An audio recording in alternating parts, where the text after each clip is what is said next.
We do start with breaking news. Shots fired in a North Nashville neighborhood. Take a look at this. This is Standing Stone Court. It's just off Brick Church Pike up near the I-24 and Briley Parkway area. We're told several neighbors reported hearing some gunfire earlier this morning. Good news is no one was hit by the shots, but the back of that car does have some bullet holes, and a couple of homes in that area also have been hit. As we find out more information, we'll pass that along. It's been a very busy night for Nashville firefighters. They have gone to at least 3 different house fires overnight. News Channel 5's Matthew Torres has been following their progress all morning long. He's in the studio. Do we have any idea what caused these fires, or do they know at this point? Well, Steve, for one of the reported fires, that they still don't know the cause of the fire, obviously. But now with the temperatures being as cold as it is, we may just see some of these several reports of house fires that we've seen overnight. Now, let's take a look at one of them. This happened out on Dove Place around 10 o'clock last night. Now, we are told that the cause is, again, under investigation. 3 people have been displaced because of this fire, and luckily they were not hurt. The American Cross is now assisting them. Now, about an hour and a half later, then firefighters responded to another fire in a home on Rosedale Avenue in South Nashville. We are told it started in the kitchen but didn't spread any further. Just how fast firefighters worked. They say it was most likely an electrical fire, and luckily the family wasn't hurt, but they now have to stay with other family members as well. Just after 2 o'clock this morning, firefighters also went out to an apartment on Hillsborough Pike. This was the Enclave Apartments. They didn't see any flames, but there was a lot of smoke.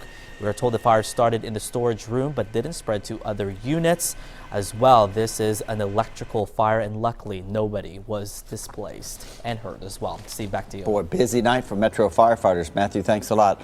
Also a busy weekend for the Franklin Fire Department. They were battling this house fire, and now a family of 7 has to find somewhere else to live. The home gone, and some cars were damaged as well. This was Pebble Creek Road in Franklin, just along I-65 near the interstate, a little south of Highway 96. A passerby saw the flames, made sure the family made it out all right.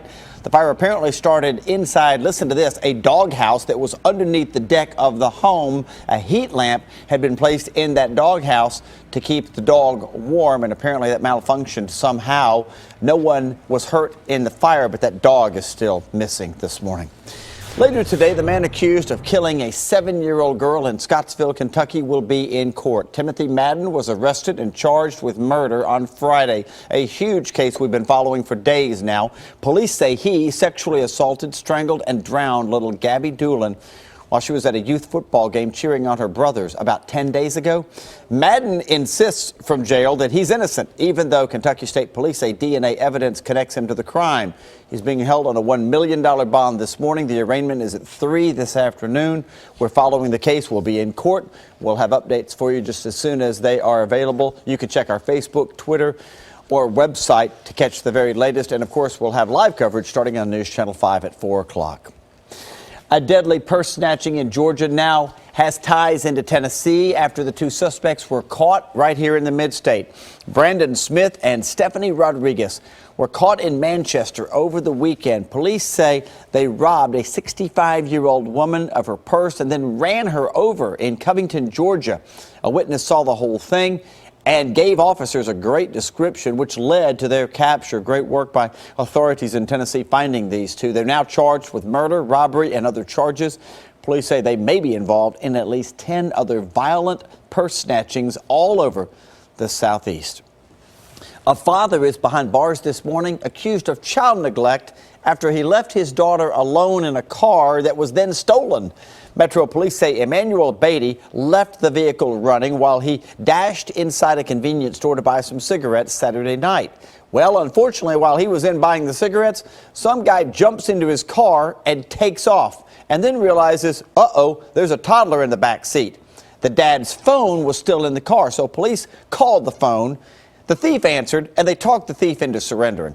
Now, according to police, the man was also drunk. The little girl that was in the back seat, she's doing all right, and the dad that left her there is now facing some charges.